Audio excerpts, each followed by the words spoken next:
Gang, it's the motherfucking Doors. Song is Strange Days. It's by the Doors off their 1967 sophomore album, Strange Days. I could do the whole rest of the intro like this. It's number 409 out of 500 on the 500 with Josh Adam Myers, where we each week go through Rolling Stone magazine's list of the 500 greatest albums. Oh, yeah. What's up, Fleece Army? It's the King Cadougall, Josh Adam Myers. Hockey's back.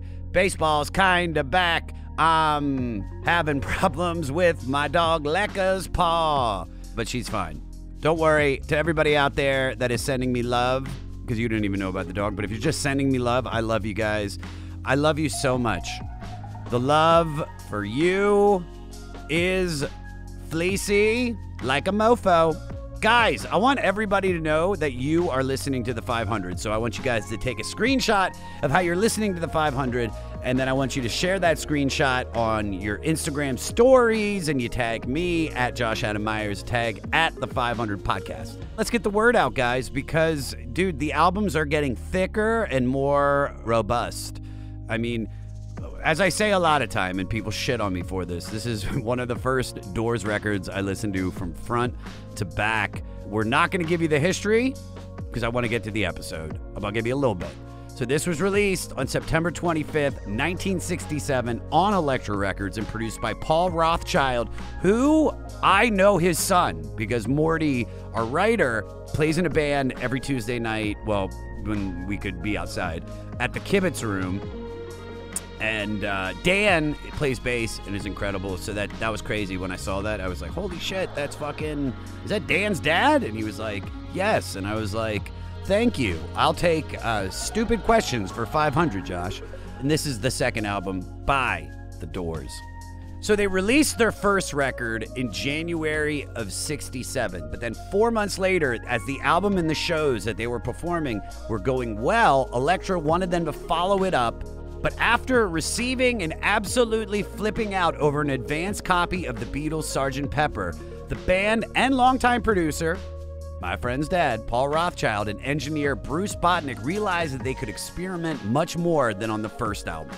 They also moved up from a 4-track to a cutting-edge 8-track recording machine, giving them more tracks to which to explore new ideas and sounds. Strange Days was another Wangzuki of a record. Big hit. And my guest today is a hit. The one and only Harland Williams. Harland Williams is one of my favorite people. I think he's one of the funniest people alive. You probably know him from Disney's Rocket Man, from Half Baked, popcorn. There's Something About Mary, 7-Minute Abs. And then Dumb and Dumber. You've been drinking a little bit of Grandpa's. Dude, the guy is hysterical, and we recorded this live at the world-famous Comedy Store a few weeks ago. I'm pretty sure the video of it will be posted on my YouTube, so make sure you join and subscribe my YouTube because we're going to start doing more videos. I'm going to be posting a lot of stuff, guys, with Harlan, with all my guests. It's going to be great. Sign up and enjoy this podcast. Also, yuck your face. Rate, review, and most importantly, subscribe to the 500 anywhere that you get your pods. And if you're listening on Apple, please leave a 5-star rating and leave a review. I don't care what you put. You can literally just put fuck the 500, 5 stars. That's from the Crab Feast. Follow me at Josh Adam Myers on all social media. Email the podcast at 500podcast@gmail.com to tell us if you love us or if you hate us or if you hate me or whatever it is. Follow the Facebook group, The 500 Podcast with Jam, run by Crazy Evan. Also, the 500 Podcast fan page. I think Evan runs that too. And for all things 500, go to our website, the500podcast.com. Well, guys, nothing left to say, but here we go with number 409 with Strange Days by the motherfucking Doors. Gang, gang.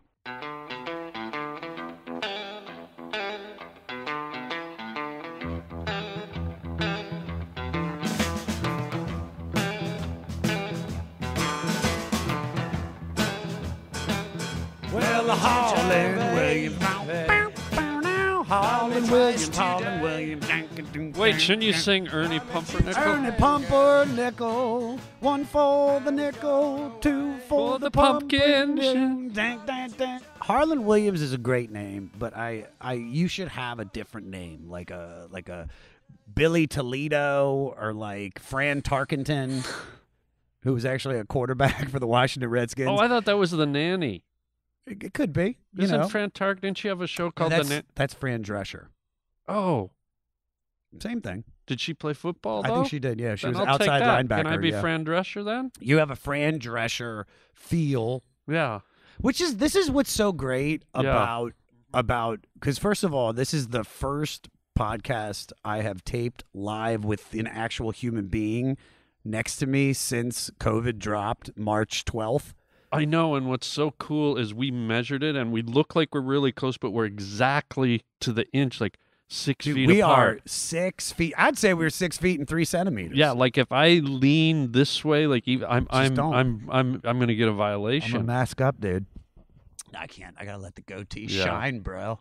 You like this? Great. It looks great. I'm going for a swashbuckler look. I love it. Some people go with like salt and pepper, but you look like you've got the full 7 herbs salt, and dude. spices. Like you look like that. I think there's even a piece of KFC in the beard right now. That's probably You why want a potato skin? Whoa, Thank Dahmer. you. All right, so you know what's so great about this is that like because I was trying to figure out a record to get you on, and in that kitchen. Do you remember this? You did my show in the main room, and I was like, dude, we got to get you a record. You looked at the list. You saw the Doors. You went, I can do that. And that's all you had to tell me because I knew right away. Yeah. I was like, you have a connection to this band. Yeah. Tell me about it. Tell me about your journey with the Doors. Well, it started when I was a kid, okay? How old? I was probably about 9 years old, and I grew up in Canada, and the day school ended, me and my 4 sisters and my mother would go up north of Toronto to a little cottage. We had a little cottage that was really small. It was a rectangle with 3 bedrooms on one side and a kitchen. I love how you're trying to downplay that you were rich because you're like, we had a cottage. It had 4 rooms. I'm telling you, tiny. This cottage. The guys from Deliverance would have said, "No, we're going to sleep outside." Yeah, I'm telling you, it was a shack, but we loved it, right? Yeah. And so there was a little town near us that sold dew worms for fishing and ice cream sandwiches and jawbreakers, like it was one of those little towns, right? Yeah. And so every summer they had a strawberry festival, right?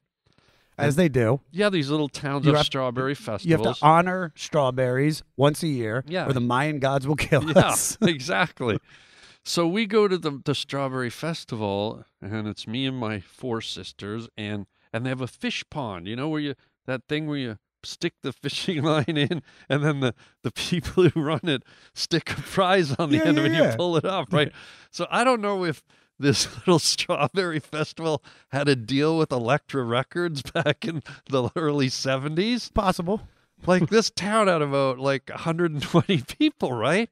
But every time I pulled up the damn fishing line, and I did it about 15 times because it was free, I got a Doors 45. Like they had an Elektra Doors 45 with the paper still on it, right? Grab us another Morrison hotel. This guy's winning. Come on. Yeah. And so how many did you get? You said you played 15 times. I got 15 45? 15 45s, but it was the same one. It was the Doors 45, and on one side I don't remember, but on the other side it was Wild Child, right? Okay. That song Wild Child, and I had 4 sisters, and so I loved to tease them. So Jim Morrison gave me license to tease them because one of the lines in Wild Child, he goes, "Yuck your face," right? Yeah. And then he amps it up. He goes, "Yuck your face, yuck your face." So when I got home, we had a little record player, and I would play it in front of my sisters, and I had license to. You broke the code, dude. Dude, I just cracked it. I just kept saying "yuck your face" to my sisters, and they were getting real. My mom was like, "Stop doing that," and I said, "I'm just singing along to the record, it's the song, Mom. It's the Strawberry Festival Your fish breath song." stank. Well, that was cut out, but that was one of the original lyrics. Yeah, so that was my first exposure to the Doors. I got licensed to abuse, tease my sisters. So Fuck thank yeah, you, dude. Jim. Thank you, Jim. Thank you, Yeah. man, Zarek.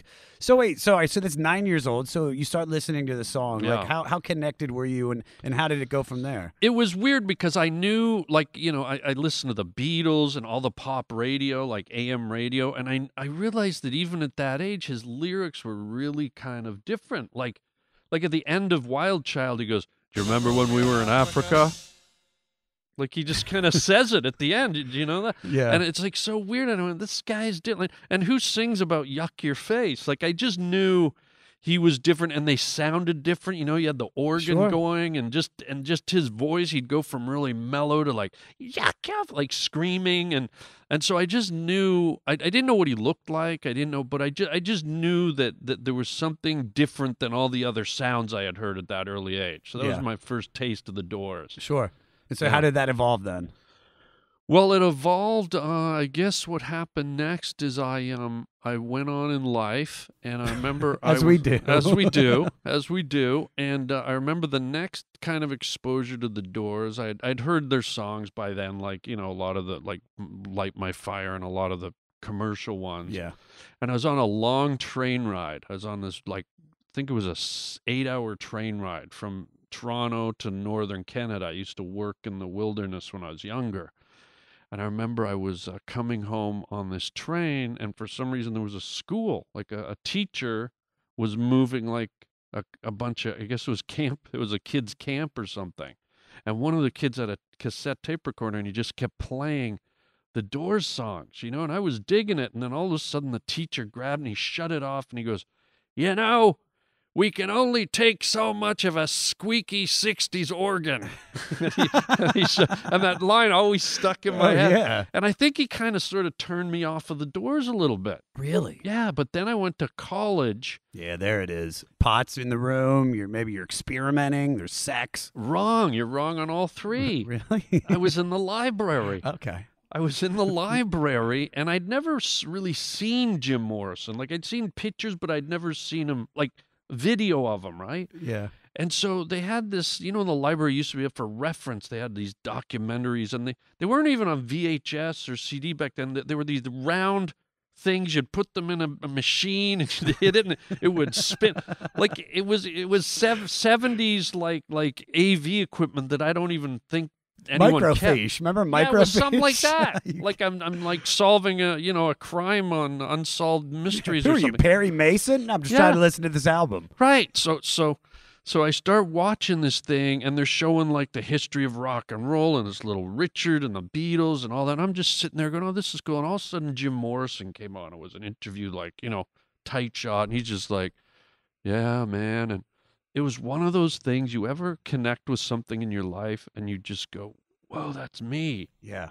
Like, it's almost like I was looking in his eyes, and believe me, I'm not anywhere near Jim Morrison, but something inside me, I just went, holy, like it was like a slam, like it was like a ghost passing through me. Yeah. And obviously I'm not him in any way, but I connected with him somehow.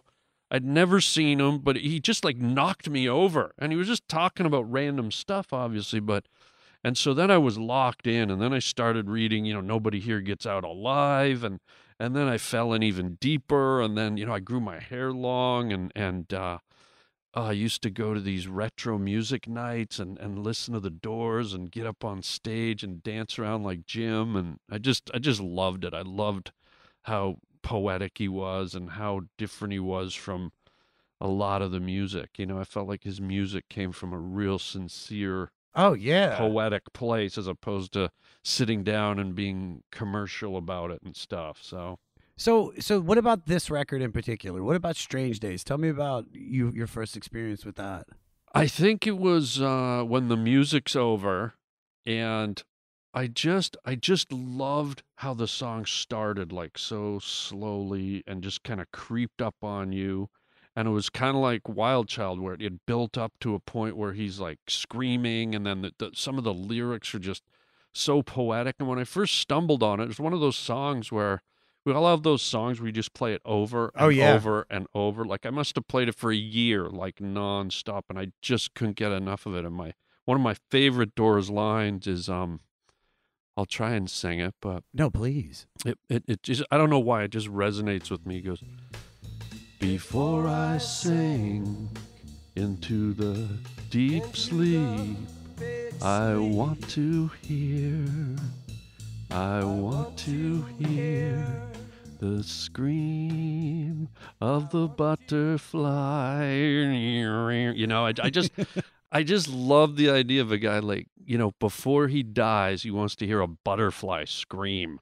I mean, who doesn't, though, dude? I know. I've heard it all the time. My neighbor's got butterflies. And wow. They're just Well, just all day you long, imagine? dude. They're like the softest, like most silent. Gentle. They don't even, like birds, when they fly, they make noise with their wings. Butterflies are just, they're silent. Elegant. They don't even think they weigh anything. Like They everything weighs something. -5 sub-zero pounds. And just the fact, like mixing the concept of death, which to most of us is probably sort of horrific, and then this kind of genteel creature that's just kind of floats around in life, and the idea of it screaming. I don't know, just for him to think of stuff like that was almost like sexy to me, you know? Like I found it very like just powerful and sexy and cool. 1,000,000% Yeah. that Jim Morrison and the Doors and the lyrics and the music and everything about this band is sexy. Yeah. And it's not. If you never saw what they looked like, Yeah. like you'd still listen to this music and know that it's so sex charged and so smart and so like for me, I just can't believe like I heard how great his lyrics were. I heard about how great this dude was as a stage performer and how he controlled the audience. But it's like to really dive in and read the lyrics on this record is like mind-boggling. Plus, I just came off, the last record we did was Bob Dylan, Time Out of Mind. Oh, yeah. So I've had Dylan and Jim Morrison back to back, who in my opinion, and probably most people's opinions, are probably the two greatest lyricists. And I mean, Dylan is one way, but Jim Morrison, like I really don't think that he's like pretentious, or I don't think he's just trying to be this like, you know, sub-intellectual guy. Like that's who he is. Like he is a poet, and it shows. So, I mean, when you were 9, you didn't really understand how deep. You just heard Yuck Face, and you were like, yeah, dude, that's my shit. Yeah, but like I said, I also realized he was set apart from other artists I was listening to. I could sense there was an edge, and like I said, when he started to scream, I was like, this isn't the Beatles anymore. This is a guy like who screams and gets angry and sings and gets angry. I'm a kid. Isn't this a kid album? I got it in a fish pond. Like there's a man screaming and yelling, and he sounds like, you know, and it was really cool. And then even when the music's over, like even as I got older, just to have a guy, you know, again, these guys broke in the 60s, so they were ahead of the curve, but to have a guy even then singing about the music being over, you know, when the music's over, it was just such a, obviously I think he meant life, but the fact that he called it music and just, I don't know,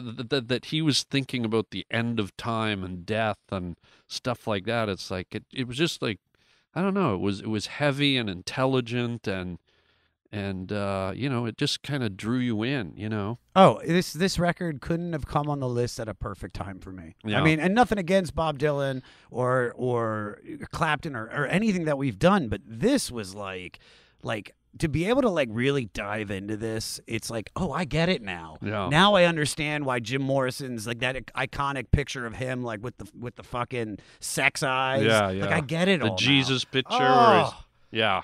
Oh, sign me up for that religion. Can I convert to Morrisonism or whatever it is? Yeah. What's his lyric? Cancel your subscription to the resurrection. All right, do you want to dive into the record? Yeah, All right, please. let's dive do into it, okay? Please, this is All right, fun. because there's so many great songs on this album. All right, so first, Go for Strange Days. Yeah. What a perfect record to break down, because that is the most apt title of a record, and it hits so perfectly right now. Yeah. So Strange Days is the opening song. The first thing that I noticed is how different and darker this was from the debut, because I went back and listened to that. And then this song was also probably one of the earliest songs to use the Moog synthesizer. Wow. So here, I'm going to play probably Yeah, my please. favorite moment on the Yes. entire record. Peter, play 46 seconds in, bro. We shall go on flying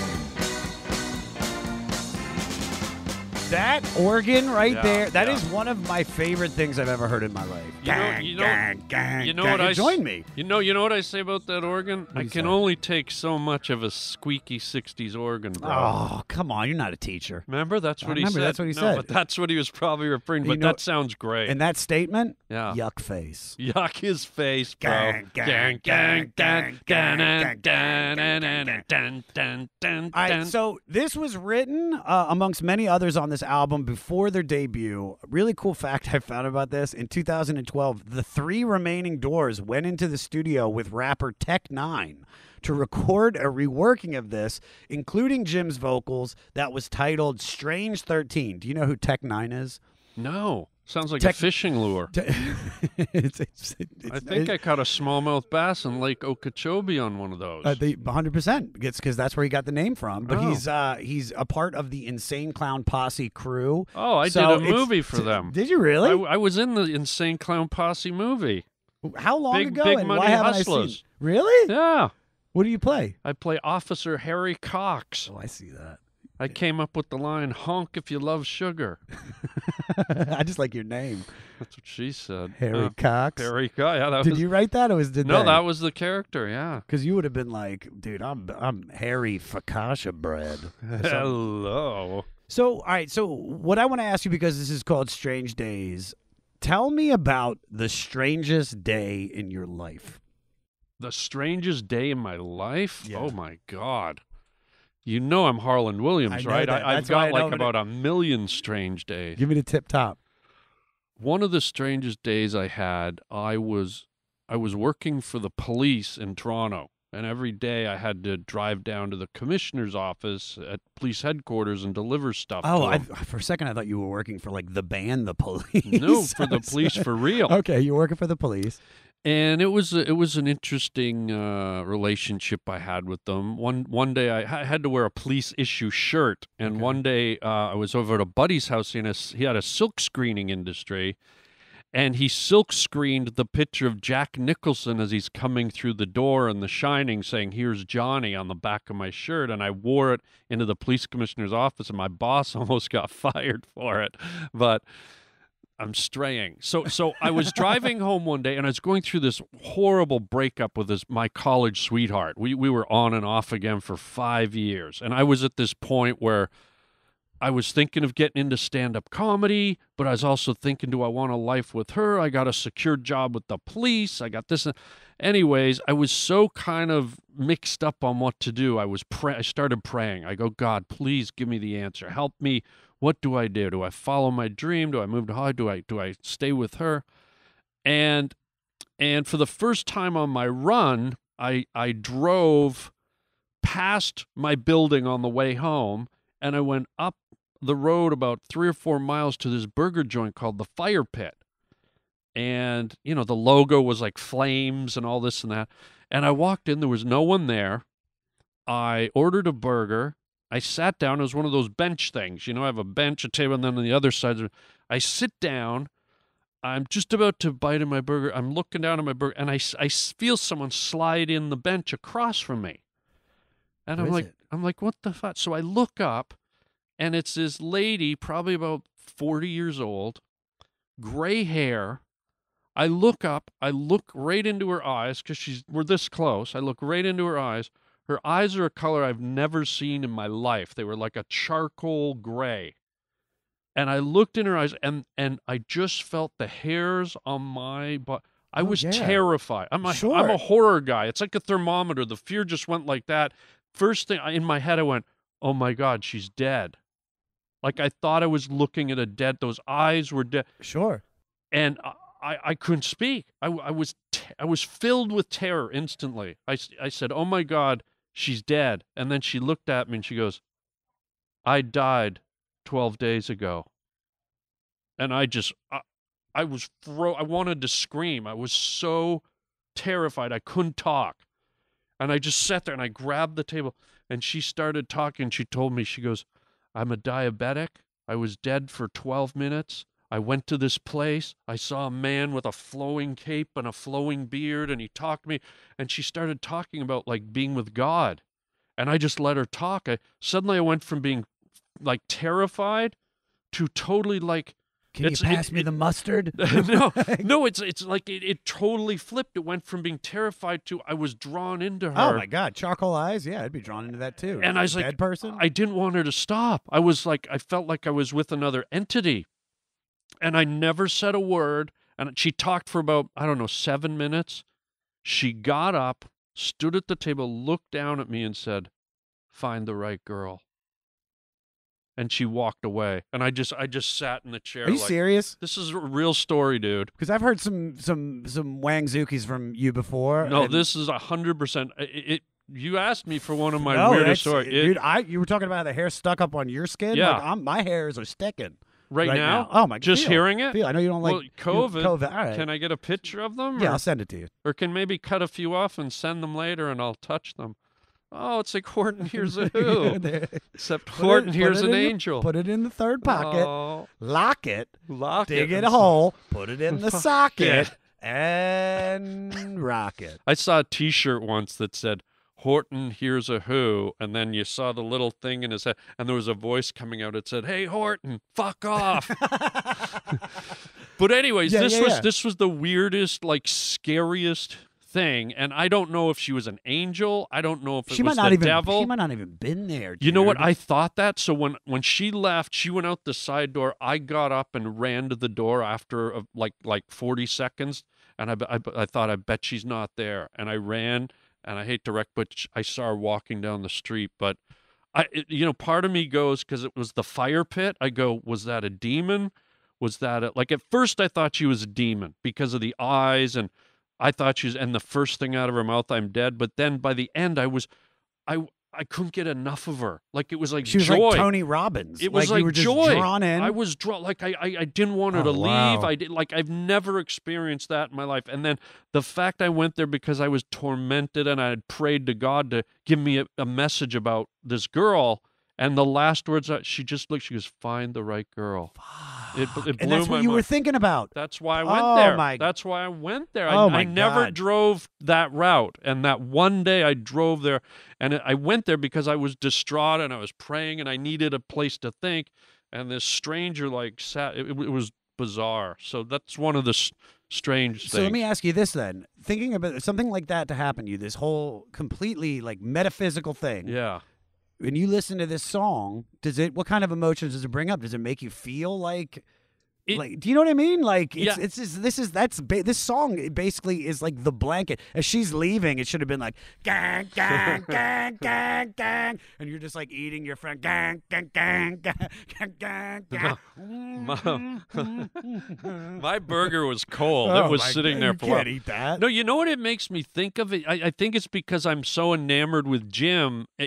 Most of his songs, I fall into the lyrics, but because this lyric is Strange Days, I always just think about I don't interpret the lyrics, but I always just think about Jim and his strange days. Like how he was such an eclectic guy and an artist and spirit. I thought every day he must wake up and it's strange the way people react to him and his thought process, like doing acid in the desert. Yeah. And so whenever I hear it, I always just think of him. I don't think of me or other people. I always think Jim probably wrote Strange Days because every day was probably so strange to him. That was perfect. That was perfect. All right, let's move on to the second track. Your Lost Little Girl. What I love about this song is that, in my opinion, this is Jim Morrison at his most Sinatra. Like, this is Sinatra Morrison. Yeah. Peter, play a little bit. I think that you know what to do. Yeah, sure that you know what to do.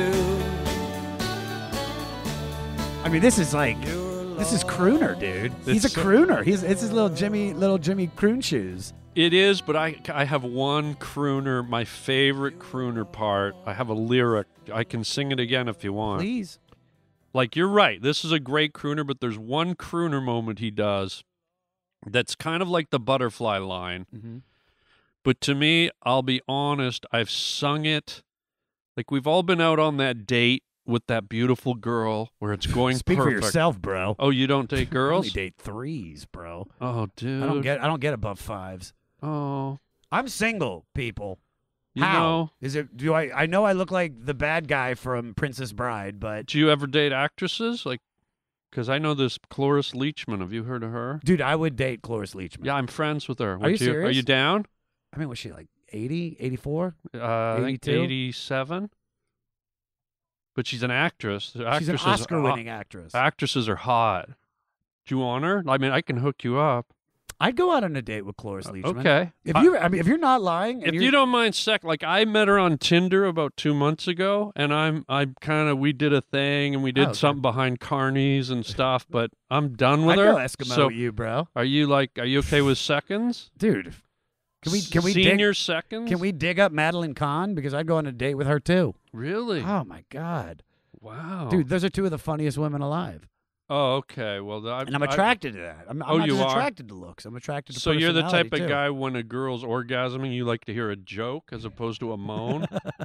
Like instead of, you like to hear, knock, knock. Dude, that's what I was about to say. You were? I swear See to how we're God. the same? We are in Family. each other's heads and family. All right, so wait, tell me. Okay, sing the so lyric. my favorite crooner lyric, and so you're on this date with a beautiful girl, and you're doing a little drinking, and you get closer and closer, and you have that beautiful kiss with her, and it's one of it's not just a cheap date, it's one of those ones where you're feeling magic, you're feeling that poetry like Morrison sings about. And so whenever it got to that point, I probably only did this to about 3 or 4 girls, but I'd get right up in their ear, and if it was the right vibe, I'd croon the Morrison, my favorite lyric. Before you slip into unconsciousness, I'd like to have another kiss, another burning chance at bliss, another kiss. That's my favorite. Dude, so romantic. You love singing The Doors. Yeah. Because I heard Yuck from your face. one of my... Yeah. Did you just say yuck No, your face I was to thinking me? of my sister. I Okay, was to my okay. sister because she listens to this show. Well, we're homies with the same dude, Mikey Rosenbaum. Yeah, Little Mikey, Rosie. yeah. And he told us an amazing story about you guys at Burning Man crooning Oh, geez. a Doors song to each other the whole time. So I want you to take us on that trip with you. It might have been that. It might have been that. Well, the problem with me and Rosie is we love the 80s. Oh, he loves So the 80s, we sang not just the Doors, but everything. But it might have been that song. So wait, give me the situation. What are you guys all hopped up on ketamine? Well, what is ketamine again? Cat tranquilizer. I can't believe you don't know about ketamine. I don't know about it. I'm not a cat person. Cloris has cats. I'm a dog person, and I still did ketamine. What? I'm a THC guy. I do the big stuff. I do horse tranquilizer, angel dust. That's horse tranquilizer and cat tranquilizer. I said did. Now I'm Did. into rhino. Have you ever heard of a rhinoceros? You should see the shit they put those down with, And bro. you're taking that? Oh, dude, I'm on it right now. You think Really? You think I could sing Morrison without it? You gotta get comfortable, dude. I Fucking get it. There's a yuck lot of your people face. here. Yuck your face. That was to my sister, not you. But I was saying it to you because Oh, I just felt it in that moment. wow. It's Dude, like that you're was- like Morrison's channeling you. Dude, it's like slicing like a fresh rye bread right now. We're Oh, just getting down to the nitty gritty. So tell me, so I you guys swear, because I remember you. I ran into you. I swear by the mist in Stevie Nicks underpants. Ooh, What- that's a good What one. are you about to say? Well, no, because you're like a Burning Man dude, right? Yeah. So, I was supposed like, to go this year and they canceled it. Do you hear what's going on? No. COVID. Oh yeah. You know about that, right? COVID man. COVID man. He's the worst superhero of Yeah. them all. Yeah. You know, like I hate the Ebola kid. Oh. He's the worst. What about SARS McGinty? Oh. He wasn't even a superhero. He was just an Irish guy. Well, you know, Gingivitis Smith. Oh, God. Yeah, Isn't he he's- cousins with halitosis Steve? Yeah, dude. Oh, they stink. They stink. But if you go fishing with them, it neutralizes and then there's no smell at all. Yeah, you use the Tech 9. Bingo, baby. To Bingo. catch- to Bring catch it the- back. See what I did? Oh, yuck Wait, your so what face. do you yuck your face? Yuck your so, face. So tell me, like, what are you guys doing? Are you just in like loincloths? You want to got, like, actually? face This painting? is from Burning Man. That's definitely a Burning is from Man Burning shirt. Man. But no, we would run around in, we'd have costumes, we'd put makeup on our face, we wore crazy hats, sombreros. I had a ventriloquist doll with me named Little Coco. I mean, we just you do everything there. It's crazy. It's like living in a dream at Burning Man. So you're in loincloths. You're singing the We're Doors. running around Yeah. and we're just like having a blast, man. You've never been, have you? I haven't, but I've been to a bunch of raves, so it's This very is- similar. It's like I don't it's like a know. raves for 40-year-olds. I don't know. Right? No. There's everyone's at Burning Man. Yeah, it's I'll go. I'll go. Oh, you'd I'll go love it. because now what I've decided because of COVID and listening to records like this. Yeah. You got to take life gotta by live. the loins, and you got to go. You know what? As soon as this shit's over, like I'm going out. I'm doing everything. I'm gonna Yeah. skydive. Yeah. I'm gonna go to Six Flags. Six Flags. Yeah. That's it. That's all I came up with so far. You ever done Denny's like after midnight? Do that. Try that. Well, if do you're gonna that. do the other two, Yeah, I know. why not but, make a you know, 3-pack out of it? It's just, you ever been to a Denny's late at night? That's why I'm recommending it. You said you wanted to live again. You know who's at Denny's late at night? Oh, here we Lost go. little girls.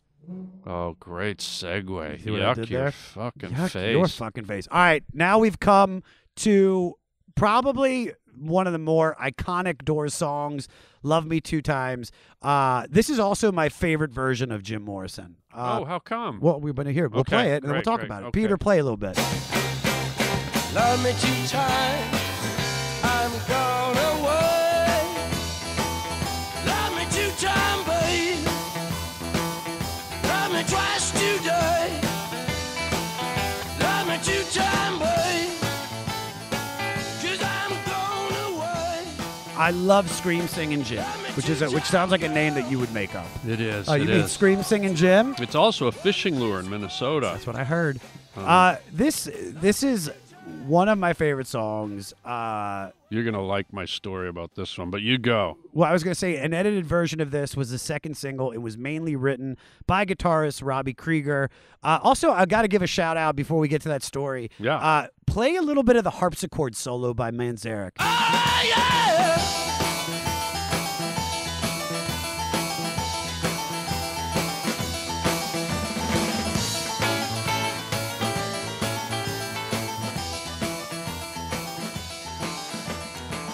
Picture Amadeus playing this with his wig, his powdered wig. Dude, people always say, like, what concert you'd want to go to. If anybody, alive or dead, you go to any concert, and everybody's like, I want to see Bob Marley in Jamaica, or I want to see Pink Floyd, when The Wall came out, whatever it is. And I'm like, fuck that, dude. I want to see Mozart. Oh, wow. Like, dropping a symphony. Like, Beethoven. Right. What would it, to go see Beethoven's ninth? Wow. His 9th concert ever? Well, no, his ninth symphony. You've heard of that, right? Yeah. Da-na-na-na. Yeah, and how dope would that be Dun-dun. to see that live? Okay. I think if I had a time machine, though, I'd rather see dinosaurs. All right, Did dude. they wear wigs? I think so. The Wigosaurus? Wigosaurus? But can I tell you this story Tell about me the this story. song? No, go ahead, please. Love Me 2 times. So, as you know, I became a huge Doors fan as time went on. I moved to Los Angeles, okay? And I'm here, and I don't really know anyone yet. I'm the new kid in town, as the Eagles once sang, right? And I made the acquaintance of this beautiful girl, kind of a hippie-ish kind of girl. I was doing a stand-up show, and she introduced herself. We started, like, kind of hanging out. She knew I loved the Doors. So she goes, let's go on a date on, Saturday night. I say, great, man. So here we are in Los Angeles. she goes, let's go over to Pink Dot on Sunset Boulevard and pick up like some beers, right? That's a little, it's like a 7-Eleven, but it's very L.A. It's right down the street. Right down the street from here. Yeah, Pink Dot. It's kind of famous here in L.A. Yeah. So we go to Pink Dot, pick up like a 12-pack of Frosties, and I go, where are we going? She goes, you'll see. And she knew I liked the Doors. So we drive up the road. We get up Laurel Canyon. She like parks her car, and we get out in front of this like house that's kind of like kind of abandoned. Like there's no windows in it and everything. It's like it's just drywall and the studs in the house and everything. And it's open so you can walk up into it. So she grabs the beers and she grabs a ghetto blaster out of her car and some candles and some incense. Ooh, I love this girl. And I go, yeah, she was great. And I go, where the hell are we going? We go up into this place. We go into this empty, abandoned house. And I start looking at the drywall, and people have written and painted all over it, "The Lizard King Lives," and lyrics from his songs and all this stuff. And I go, where are we? She goes, this is Jim Morrison's house. And I'm like, get out of here. So here we are. This was before they boarded it all up, before somebody bought it. So here we are, my first date in L.A. I'm in Jim Morrison's house on Love Street on Laurel Canyon. You know that song, I Live on Love Street? It's a real street here in Los Angeles. So his house was on Love Street. He named it Love Street. Yeah. And so here I am in this house, in Morrison's house, with this beautiful girl. We're playing this song and others, and she pulls out the beers, turns on the Doors in the ghetto blaster, lights the candles, lights the incense. We're slowly getting drunk. We start making out. Yeah. And it was just magic, dude. It was just, and you know, I told you about kind of that connection I had with the Doors. Yeah. And so here I am in this guy's house where all the ghosts of him are. You know, if you watch the Doors movie by Oliver Stone, yeah. There's all those scenes where they had the Thanksgiving dinners and everything. That was in that house. And so it was just so cool. And then about a year after, somebody bought the house. They boarded it all up. They redid the house. It's still there. It's still there, right? It's still there, yeah, but you can't. That's like got to be like a landmark almost. Right, and now they just last year put a placard up, a historical placard that says this is Love Street. It's not officially, but Jim Morrison's song Love Street is This Is the Street. So there's a little street that runs parallel to Laurel Canyon it's about probably 3/4 of a mile long. Yeah.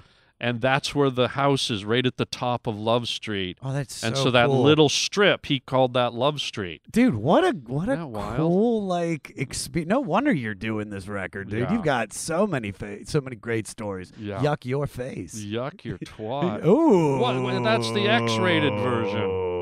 Sorry, I didn't mean it. Hippie girl going to Pink Dot. Yuck your face. Yuck your twat. Yuck your face. All right. Next song, Unhappy Girl. This is probably the most 60s sounding song ever. Peter, play the song. Unhappy girl, left all alone, playing solitaire, playing warden to your soul.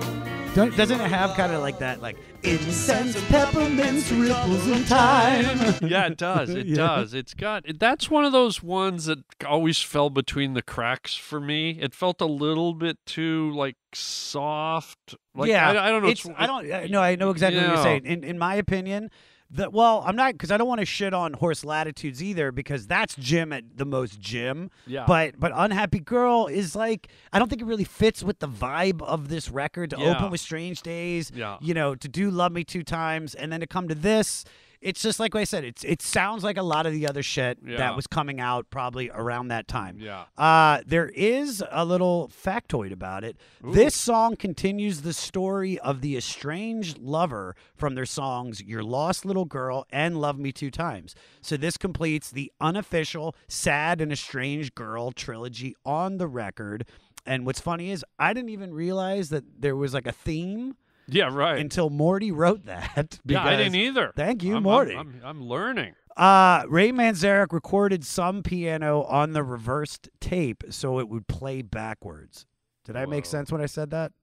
Ray Manzarek recorded some piano on the reverse tape so it would play backwards. Oh, I think if you say that backwards, I'll get it. Backwards play would it, so tape reversed the on piano some recorded Manzarek Ray. Are you fucking serious, Dead bro? serious, bro. Whoa, that's so cool. I never would have known that. You think? What I think? No, you think. Oh, well, For doing it backwards. Come well. Yeah, I do some. Come well, your. That's what she no, said she does. So this is freaking me out, dude. Oh, dude. This is freaking me out. Yuck your face, bro. Yuck your face, bruh. When did a girl first make you cry? Let's talk about lonely people. Oh, damn, that's a good question. When did a girl first make me cry? Damn.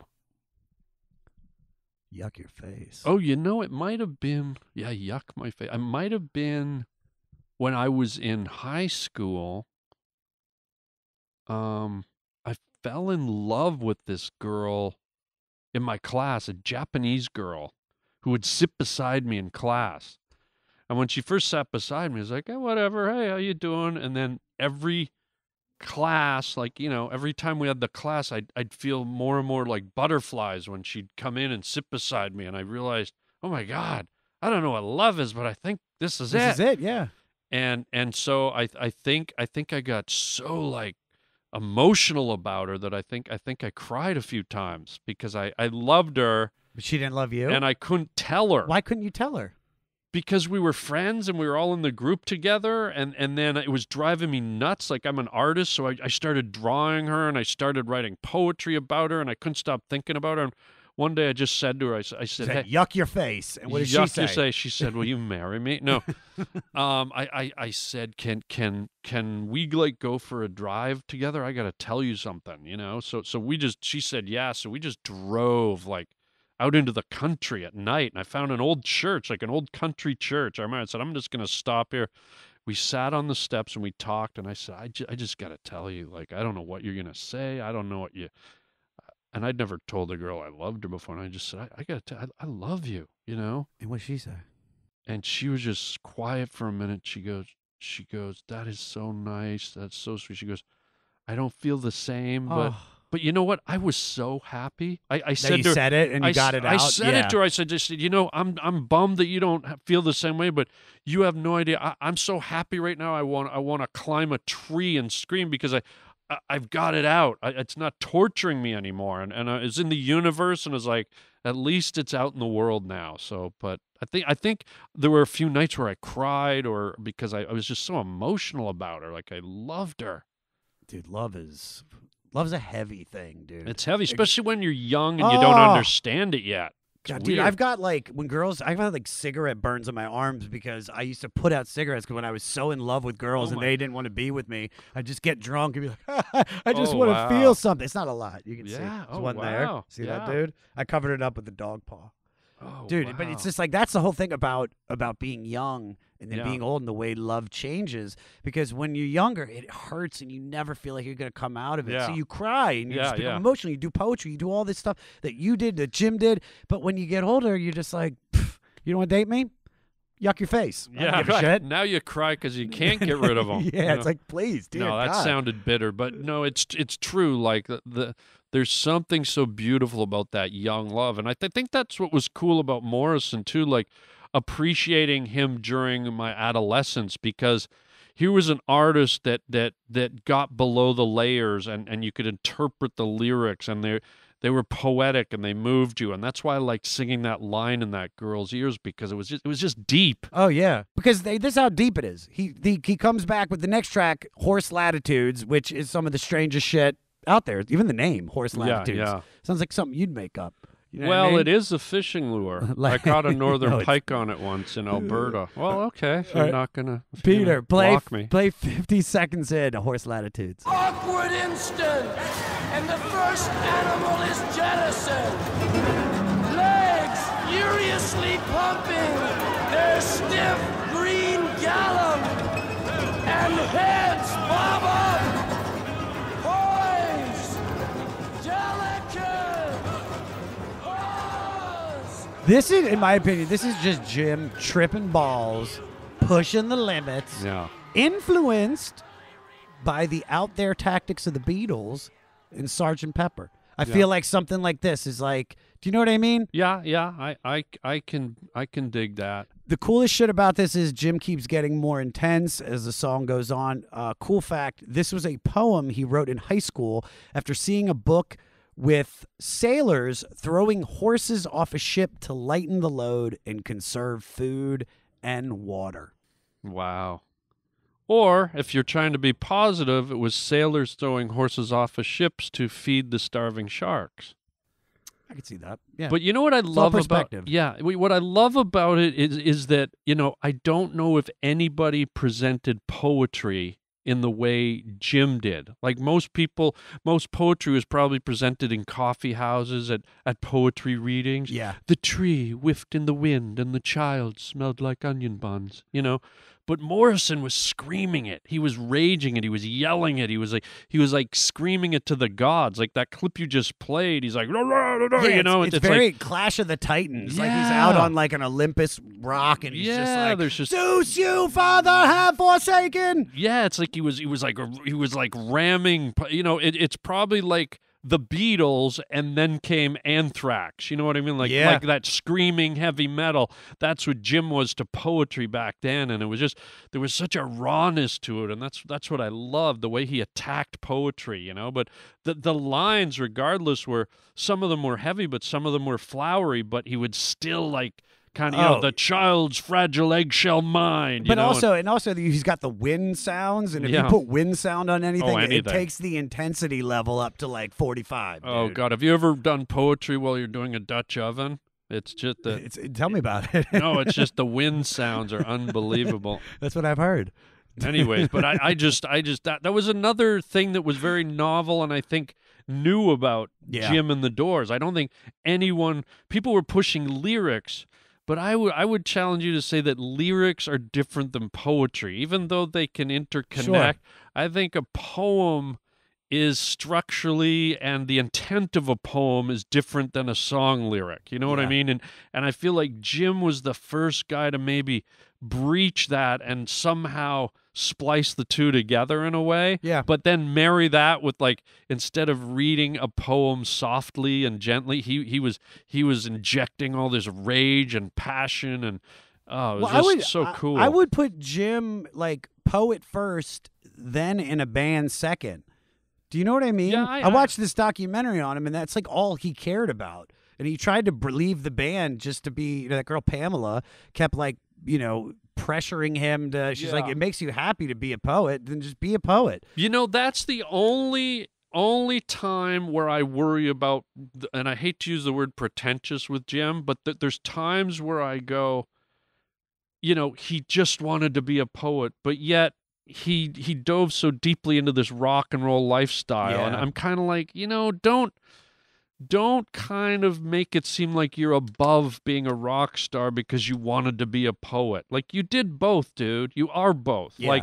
Like don't try to escape one, because your songs are your poetry too. And by the way, your songs are going to be remembered for eternity. Your poems aren't. I hate to say it. No, I completely agree. But I mean, there's some people that just don't want the fame. I don't believe it, though. That's where I don't believe it.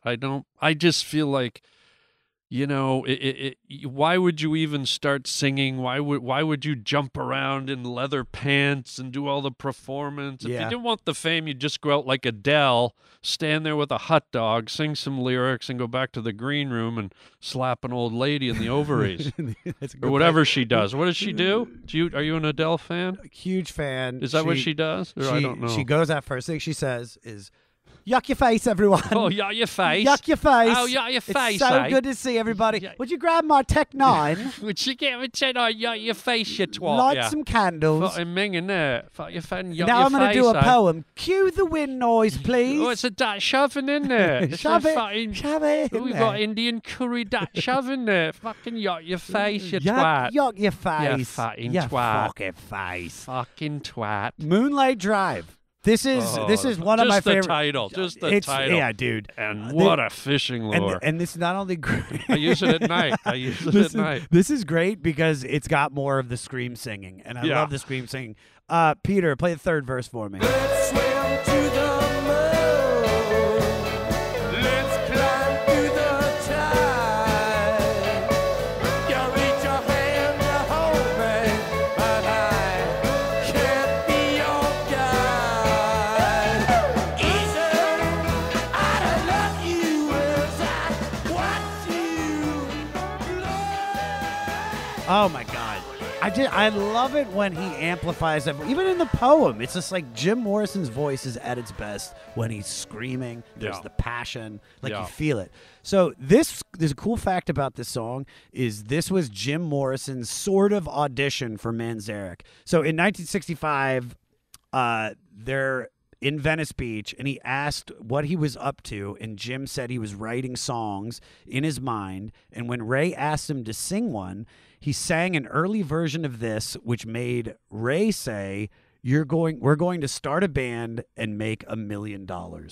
Yeah, and in the movie The Doors, I think Oliver Stone had it where Ray just looks at him and goes, "Those are great fucking lyrics, man. I don't think I've seen that movie. Those are great fucking lyrics, Morrison." And then he goes, and that's that moment where they go, "Let's start." Yeah. Oh, you got to see it. It's a great band. I got this great idea for a fishing lure business. Oh. He's like, forget your lyrics. Yeah. He's like, this yuck your face bullshit. Yeah, like, let's go get a trout. So I wanted to ask you, because being that this song was basically his audition, when did you first know comedy was the life for you?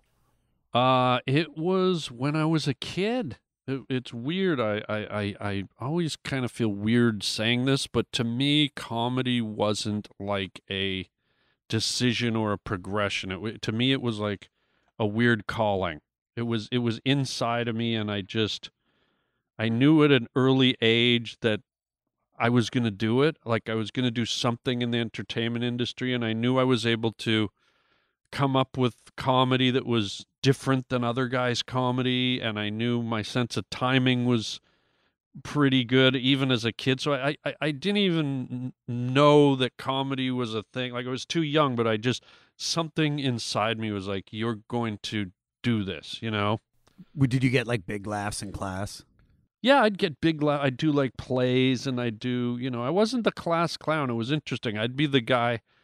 I'd kind of wait for the class clown to do his thing. Yeah. And then he'd do his thing, get a huge laugh, and then I called myself the class sniper because he'd do the kind of obvious hammy joke. Yeah. And then I'd come in behind with the clever joke that no one else could ever think of, and fucking hammer, like bury the big laugh he got. And that's when the wheels started going, man, maybe I got something. I don't know. I just felt like there was something in me that was going to happen. When give me the moment that you realized that this is a profession that you could really make money off of. It's going to be ridiculous, but there was a movie back in the 70s called Have You Checked the Children? It was a horror movie. Okay. And I was in grade 11 or 12, and I was part of a whole group of kids, everyone thought it was hilarious and funny. And this movie came out as a horror movie, and we all went. I think about 12 of us went to this movie theater, and it was packed. It was like sold out from top to bottom, and we all kind of sat in a little group together. And here's this horror movie, like really tense, really scary. And going back to my sense of timing, I waited for the perfect moment to yell out things really loud in the movie. Yeah. And instead of people getting mad and saying, people go, shut the fuck, they think you're annoying, you're not. But these add-ons were so perfect. They were dropped so, and they were so the right line. Yeah. That every time I did it, the whole theater just started howling. Like, I don't know how many people were in there, 250 people or whatever a theater holds.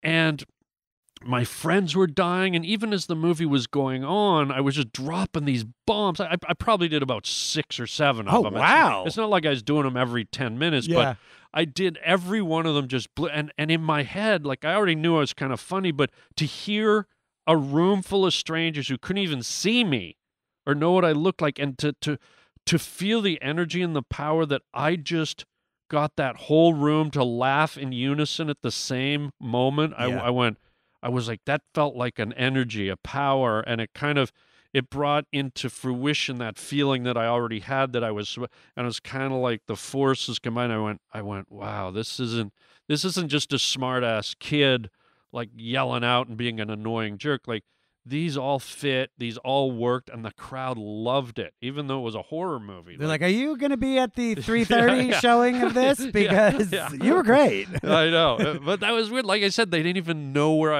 I looked like because it was dark, right? So I thought, geez, imagine if I could get in front of a crowd and be expressive, and they see my face, and I actually have a routine, and so I think that's that was my first shot of being live in front of a. How fast, like how much time was between you doing the movie to actually getting on stage to do stand-up comedy? Oh, this was late. Like I went to college. Well, you waited. Oh yeah, I waited because I wasn't exactly sure what when I say I knew there was something here, I didn't realize it was stand-up. I just knew. Okay. I went, oh, something's here. I have timing. I have comedy. I can create the right words that work. I didn't really necessarily think it was stand-up.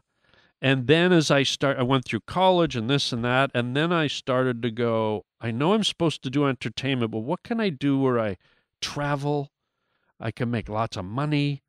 This thing will spring off into other things. Like I always thought stand-up could go into music and commercials and voiceovers and movies and television and so all those things would come off of stand-up.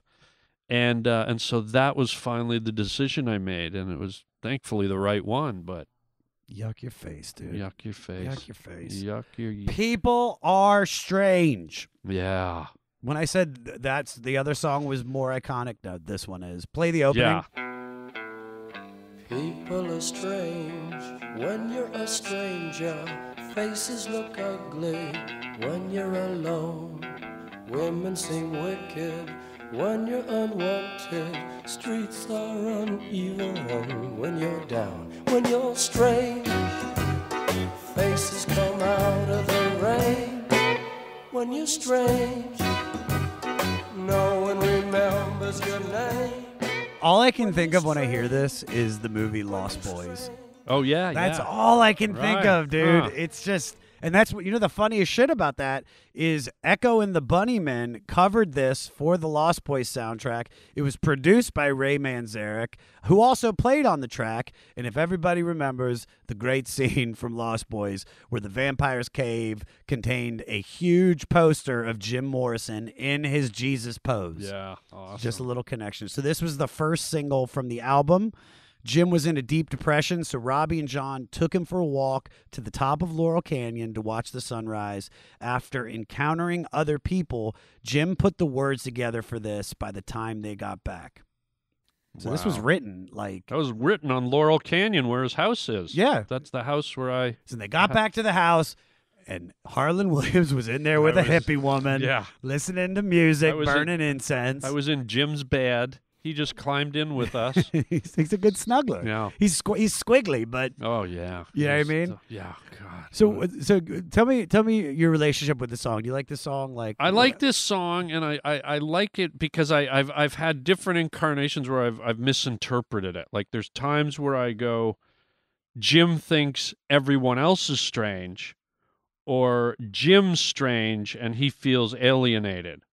Right? Because there's that line where he goes, when you're strange, he refers to it, when you're strange, no one remembers your name, blah, blah, blah. So it's like, I feel like he's talking about himself being strange, which he kind of was regarded by a lot of people. Yeah. But then I also feel because he kind of walked in his own aura that maybe he thought everyone else was strange. But one of my favorite lines that I kind of didn't understand till I got older was the line you played, women seem wicked when you're alone.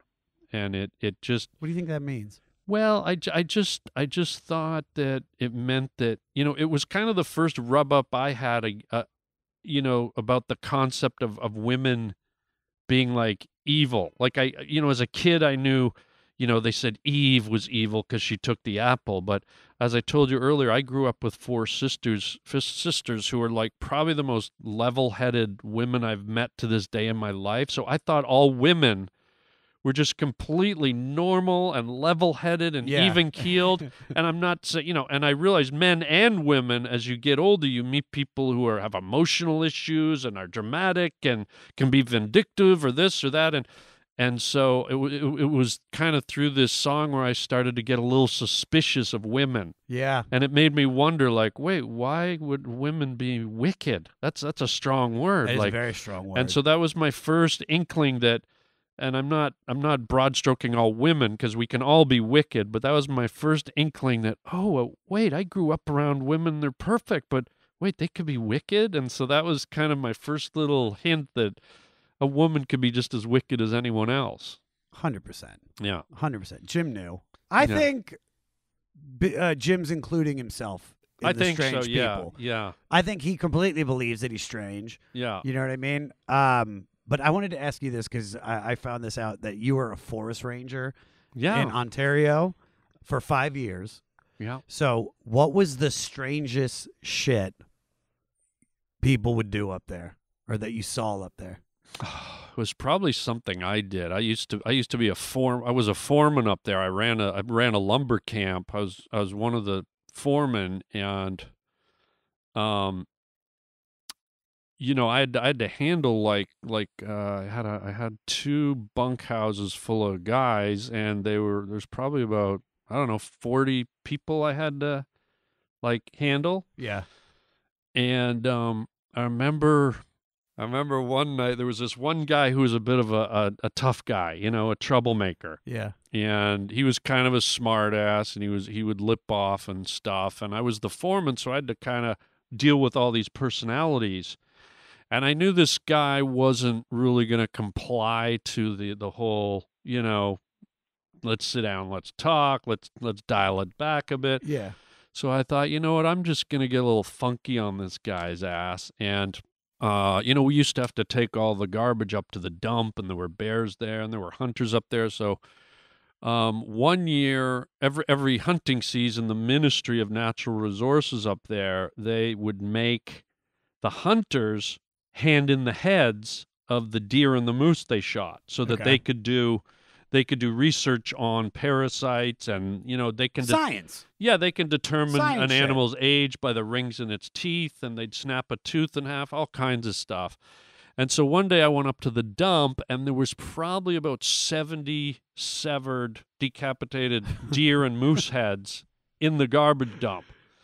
And there was this beautiful deer with this great big rack, and I grabbed it, and I walked knee, Rack is this. the antlers. Oh, okay. I thought Yeah, you meant the head- the head still- the deer had great tits. So that these heads were intact because they would the hunters would bring them. Sure. They'd refrigerate them, and so they weren't decayed. They weren't decomposed. Fresh deer heads. Right. So I saw this beautiful rack of antlers sitting in this pile of heads, and I waded in about knee deep in deer and moose heads. I grabbed this fucking thing by the antlers. I threw it in the back of my truck. And then that night I thought, I'm going to scare the living shit out of this guy. This is how I'll get him.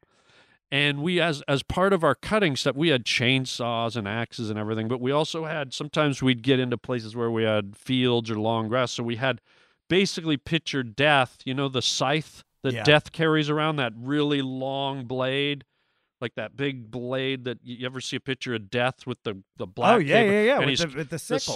The sickle. So we had a whole bunch of those. So what I did is, it got late, and I could hear this guy talking away, keeping the other guys up. I went over at night, and so what I did is I went in, I opened the door, and I tossed the fucking deer head down the hall. And I snuck and I watched through the corner. I saw the guys slowly come out of their bedrooms because they heard something smashing down the hall, and they saw this fucking thing. And these grown guys, they started screaming. They ran into their rooms, and then this guy was ranting. So I was outside.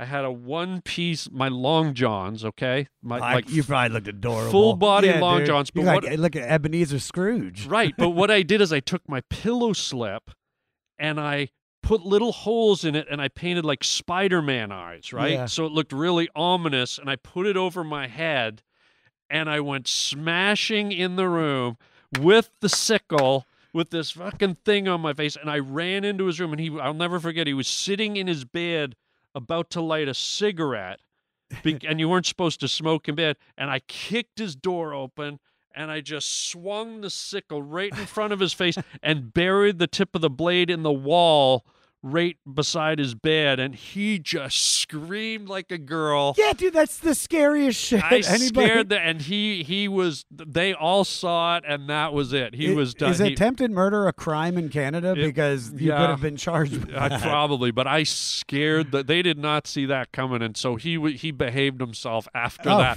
It's scared. So that was very strange. You could have just cited him. I could have, but this was a lot more fun. Trust me. Sure. Yeah. All right. The next two songs, not really. They're probably not my favorites. What on are this they? album. So we got "My Eyes Have Seen You." Oh yeah. You like that one? That one I don't know if I remember as much. Peter, play Maybe a little that's- bit of "My Eyes Have I'll Seen know it You." when I hear it.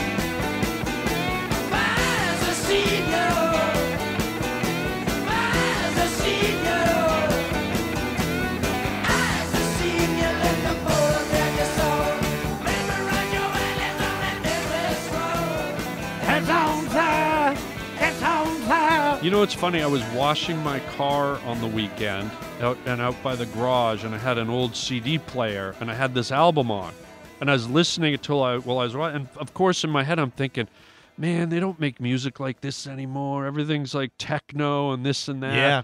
And then as I'm saying that in my head, my CD must have had a scratch, so it started going. It started like repeating, like I was at a rave, right? And suddenly I was listening to the Doors, like 2010 style. It was hilarious. So that, good song. Same with the next one. Do you remember "I Can't See Your Face in My Mind"? I don't. The opening is the only thing that really sticks out to me. Here, play the opening.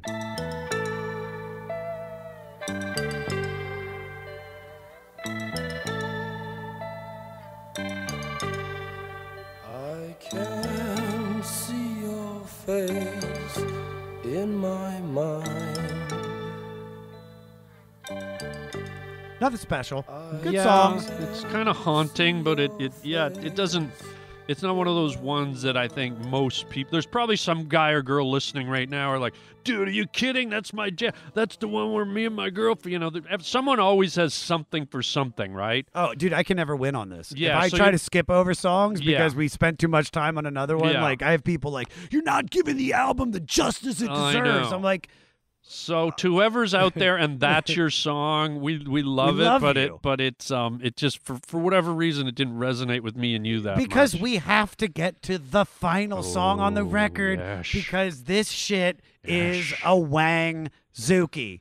When the music's over, Ugh. this to me is quintessential Doors. Yeah. Poetry, musically, the slow, the hard, all of it. And this is where I feel the Doors are at their best, in my opinion. Yeah. It also has the best scream on the entire record. Peter, play it. We want the world and we want it. We want the world and we want it.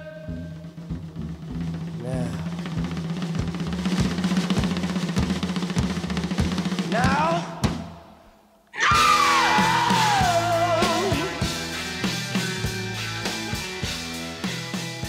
So good.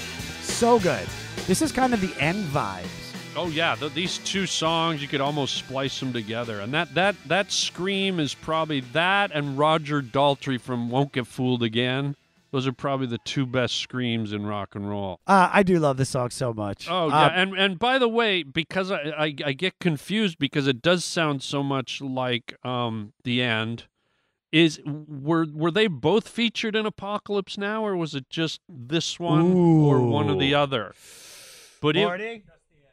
Just the end. The End, okay, because You need to be at every fuck. You need to fact checking me as we go. But I remember this. I was telling you earlier, back when I was still in Toronto, there was a big nightclub in Toronto called RPM, and they had 80s Tuesdays.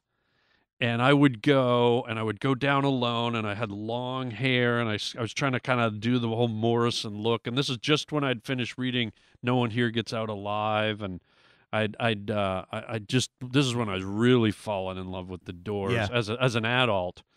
And I remember one night I went down and I was dancing around on stage to this song, and I think it was the last song of the night, and I had some beers, and I was up there alone, and I didn't care who saw me. And I remember I walked out of the club, and I was a little bit drunk, and it was a summer night, and just like a couple of streets down from the club, there was a train, and I climbed up on the caboose, and I just laid on the roof, and it was like that light summer, like just spitting rain. It's not drops yet. It's just kind of. It's like a nice. Yeah, and it was like one of those hot, like stifling nights, and I was hot Toronto nights. And I'm laying on this favorite caboose Neil Diamond album with my shirt open, and I've got my black cowboy boots on and my black pants, and I was just like I felt like I was Jim Morrison in that night. It was just weird. The way you described it sounded like you were more Lil Nas X. Like, yeah. Like, I was wearing cowboy boots. I had tassels.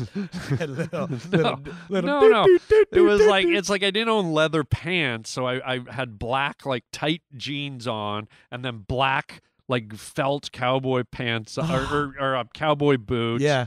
Like it's the closest I could get to looking like Morrison. Then I had his hair. I had my hair's curly when it goes long, and so it was just like.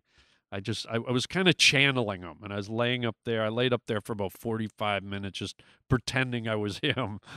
And then I reached in my bag, I realized my wallet had fallen out when I was jumping around, and I didn't know how to get home. It was such a bummer. Has anybody found my debit card? Yeah. Debit card! When the cab ride's over. So you remember how I said a few songs ago that little part I had played earlier was my favorite moment on the entire record? Yeah. I lied. I knew Kick it! What the music is your special friend. Dance on fires, it intends. Easy is your only friend.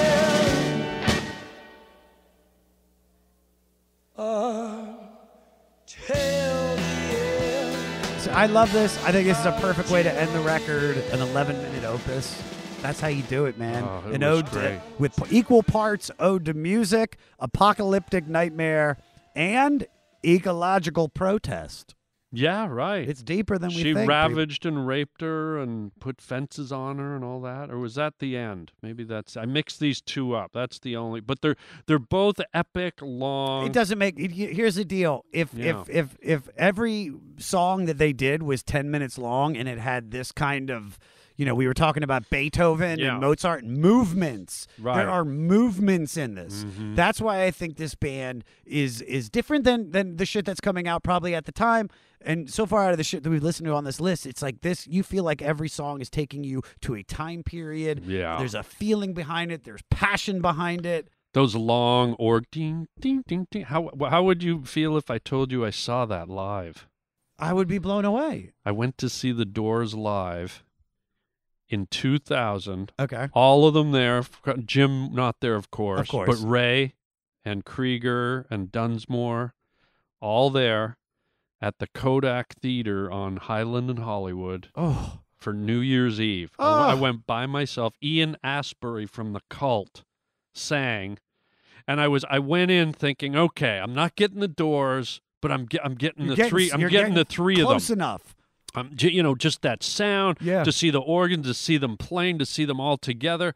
And I thought, I'll tolerate Ian Astbury. And then Ian came out and killed it. I was so happy. I knew it wasn't Jim, but Ian did such an incredible job. I walked out. I already loved Ian because I'd seen The Cult when I was younger, and I loved The Cult's music. But but he really gave it all he could, and he nailed the songs, and he nailed the energy, and of course, no one can ever replicate Jim. Although Val Kilmer comes close in the Doors movie, I can't believe you haven't seen it. I've seen like parts of it. Watch the whole thing. You'll get sucked in. I watched the documentary on him, and it was just, you see him as a performer, and it's like, I don't know, you've done the goddamn Comedy Jam. It's like, I feel like the idea of controlling the audience and how he was like playing this thing, like he knew he had them in the palm of his hand. He knew that he could incite a riot. Who, Jim? Jim, yeah. Oh, yeah. And it's like, I've after watching a bunch of live performances, like I still think that when you say the best frontman of all time is someone like, Freddie Mercury, because of the voice and he had the control, I think there's something different with Jim Morrison. You're getting a show, man. Like he's giving you everything. Or he's drunk, peeing himself and laying on the ground. Well, don't forget, with Jim, you're also getting possibly one of the most organic versions of rock and roll, in my opinion, okay? It's like... explain it. Come on. Well, like even with Queen and even with Zeppelin and all these greats, they all kind of followed a trajectory of writing songs like they all do. But in Jim, with all these other guys, you had writers and singers and performers. But with Jim, I think you started with a guy who was organically just a poet and a musician and a voice. And as opposed to these guys going through life and going, hey, I want to do music, I feel like Jim was this seed that from the beginning grew right into music. That was his path. That was his destiny, because it was just so much more real, because his lyrics are so real. It comes from such a poetic, soulful, musical place. Whereas you can't fake that. Yeah, I don't like everyone else is talented, but I don't know if they had that extra layer that he had. Yeah, completely. And that's what will make him always be timeless and stand out, because poetry is kind of timeless, and so there's something just so beautifully organic about Jim Morrison. I mean, we were talking about it earlier. Like, what was the line from that song, which is, something? Okay, was it "Cancel my subscription to the Resurrection"? I mean, that is like that like hits me, and I'm not even sure what it means, and I'm like, oh my god, that got me in my giblets. Like it's powerful. Yeah, and that's the lyric that will stick with me probably for the rest of my life. Mm-hmm. Yeah, and that those lyrics don't necessarily come from the same place a lot of other lyrics do, where you're sitting in a room and you're sitting with a sketch pad, or you go, hey, Jimmy, what do you think about this line? Like I feel like with Jim, they come from they emerge from the soul, as opposed to just kind of being an idea on paper. I also could see him like standing in a mirror, just like beating himself with a cat of nine tails, kind of like the dude from the Da Vinci Code. Yeah. Because he's just like, you're not getting the pain. Feel it. Subscription. I got to cancel my subscription to Sports Illustrated. That's a good line. All right, you want to do some facts and get out of here? Sure, whatever you want. Cancel all my facts for my facts and faxy. All right. After the success of Light My Fire from their debut, Buick offered the band a lucrative contract to use in its commercial. It was called Come On Buick, Light My Fire. As Jim was unable to be found, the other three agreed, but when he found out, he flew into a rage and threatened to destroy a Buick on stage. The deal was dropped, but that incident informed the vibe between them starting this record. So that's how they started. Good. So you have a Trix Got Milk commercial that was pretty legendary. Yeah, it was. It won an award. Like, I think there's like an Oscars for the Clios. Yeah, it won a Clio. You want a Clio? I did I did commercials for about 3 years when I first got here. I didn't know anything about it, and I think 4 of them. I think I did 5, and I think 4 of them won Clio. I did a Super Bowl commercial. You're the Daniel Day-Lewis of commercials? I did a Super Bowl, and I had no idea. I go, yes, so? What was the Super Bowl commercial? It was a Budweiser one. It was on safari in Africa, and all of a sudden, a tree falls across in front of our Land Rover, and so we're stopped, and they had 7 trained chimpanzees, real chimps. Nice. An This is in your old- wheelhouse right here. An old one down to a baby, and they trained them to run up the back of the Land Rover onto the roof, the big one first. He opened the cooler, and they started handing the beers down in a chain to the baby. Real chimpanzees. Real chimps. It was bizarre. Are they SAG? They're after. I think they're after it. they're Yeah. after it. Yeah. But anyways, what are the Tricks commercial? What about it? So wait, but have you turned down any commercials? Was there any commercials that you've been like, I'm not doing that? No, because I stopped doing them. I started getting lucky with other like TV and movies, and I just thought I don't want to do commercials I really feel anymore. like you should be selling shit, dude. I really feel like that's your vibe, bro. What should I sell? I don't know. What was the weirdest? Fishing lures. What was the weirdest commercial you've ever done? The weirdest? It could have been the one you're about to talk about. The Tricks one. Tell me about it. Well, basically, the commercials all through the 60s, 70s, and 80s was about the Tricks rabbit, right? Yeah, I remember. And he always wanted to steal the tricks, but he could never steal them, right? And so the commercial is me as Harland going into a variety store, and I buy a whole bunch of boxes of tricks. And I run home, and I'm looking around, and I lock my apartment. I have like 8 locks on my apartment, and I lock in. I get a bowl, and I get a thing of milk from the fridge, and I finally got the tricks, right? And I'm just about to pour them, and I unzip my face. And you're the rabbit? And the Tricks, an animated version of the Tricks rabbit comes out, and I go, finally, after all these years, tricks are for kids. Finally, and he pours the tricks, and he's about to pour the milk and drink them, and his milk's got 1 drop comes out, and he goes, ah! And it goes, got milk? Ooh. Yeah. And so, And you won a Clio for that. well, the commercial won a Clio. I didn't You win don't it. have any. You don't have the actual. No, award. the people who did the commercial, but the commercial won it. I didn't win it for being in. Did you guys have like a celebration? No, dinner? so this was back in the early days of CGI animation and all Yeah. that stuff, right? Because this was like in the early 90s. So the zipping was just that was like Terminator 2 with like the morphing. It was kind of before that even. Yeah, I So- know, but I'm saying the same way. yeah, that it was Terminator kind of 2, like so what they had to do is like nowadays they can just shoot you and go off and do it all in post. Yeah. But then for the commercial, they said, okay, because of this new animation technique, your head can't move.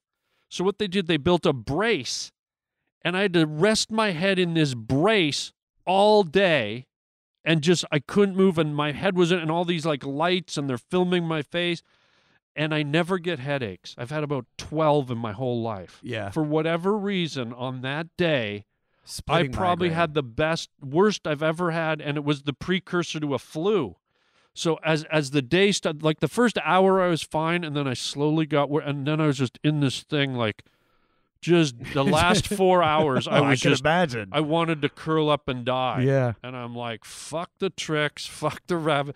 But the commercial came out great. How much do you make a lot of money off it? Because commercials, people, if you don't know, if you book a commercial, you can buy a house. Yeah, I think I did pretty good on it, So, Nice, dude. yeah. All right. Backstage before a gig on December 9th, 1967 at the New Haven Arena in Connecticut, Morrison was making out with a female fan in a shower stall.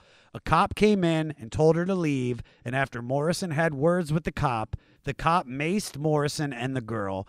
After an hour delay to get Jim ready to play, he took the stage and was soon telling the audience what happened. He then became the first musician to be arrested and dragged off stage during a show.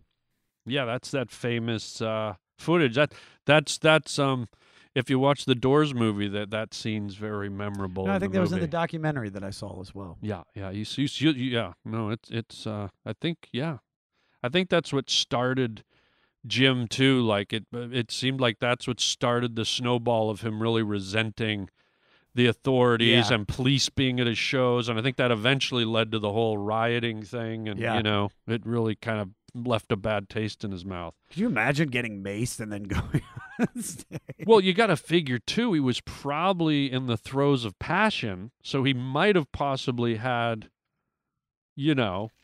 Could you imagine erection. Can you imagine like being like Maced with an erection? with an the erection? shit you'd walk 'Cause into? you're just like, yeah, Wow. dude. Your hands are Like, out. Your schmeckles flying around. I mean, dude, you could walk into a cement mixer. Like, what if you go outside and there's a cement mixer parked and then you you bang get- into it with an erection? And then it covers you in cement, and then you're like, Oh, and then it Is hardens. So now you're like a statue with a heart on, standing in the middle of the street. Why weren't there ever statues with erections like the way they did like Michelangelo's David? Yeah. How much better David would have been? David would have been better with an erection for Yeah. sure. People would have. They probably would have sold more tickets. Yeah. Did you ever see that? There was one of the Naked Gun movies where Drebin's outside of a building on a window ledge, and there's these gargoyles with big penises. Oh, yeah. And he's falling, and he grabs one, and he flies through the window, and he's got it in his hand, and this lady's screaming. Hilarious. All right. Where was I? All right. During one of their shows in late December of '67 at the Winterland Ballroom in San Francisco, the band stopped the concert to wheel out a television on stage to watch the broadcast of one of their tape performances on The Jonathan Winters Show. Good Lord. Yeah. Weird. Where were you the first time you saw yourself on television? Oh, good question. The first time I saw myself on television? I think it was maybe in Toronto. I got a gig doing a cheesy, like, kind of local cable TV show called like Date Game or something. It was like a dating show where people would go on dates, and then they had like 4 or 5 like funny people that would comment on the couple. And I think that was the first time I saw myself on TV. It was really cheesy and stupid, and yeah. It's just me being a smartass going, oh, look at that guy's hair. Who would go out with that guy? You know, like that type of stuff. So were you one of the guys trying to date one of the No, girls? I was one of the commenters. The commenters, yeah. And it was like, it was pretty lame. But I was excited because it was like my first, I'm like, oh, I'm on TV. Did you gather people around? No, because it was so lame. It was the only time I was really proud, like when I really was on TV, where I wanted people to see it, was my first time doing the David Letterman show, and that because that was a big. Oh, that's huge. That was a monumental. So what did you do for that? That I just kind of let people know, and then they start, all my friends and associates and people, you know, back then when you did Letterman or The Tonight Show, it was a huge deal. Like nowadays it doesn't even matter, sadly. I feel bad for comics nowadays because it doesn't mean anything. But back when I did it, it was huge. Yeah, it was like the biggest thing. And so when I did it, it's like, you know, all the guys I started in Toronto with, like that I started at the stand-up club, like, because that was every comic's goal, you know, to get on Letterman. Yeah, to get on Letterman. Originally it was Carson, but then when he went, it was Letterman was the next king of late night for everyone. For everyone, yeah. And so, you know, all the guys in Toronto and all my friends from college and high school and family, like, you know, it's one of those things everybody knows because there was still only 2 talk shows. It was The Tonight Show and Letterman back then, you know. So anyways, that was when I really was excited for people to see me. I just hoped that I didn't bomb, Yeah. which I didn't. I had a great set, so that made it even more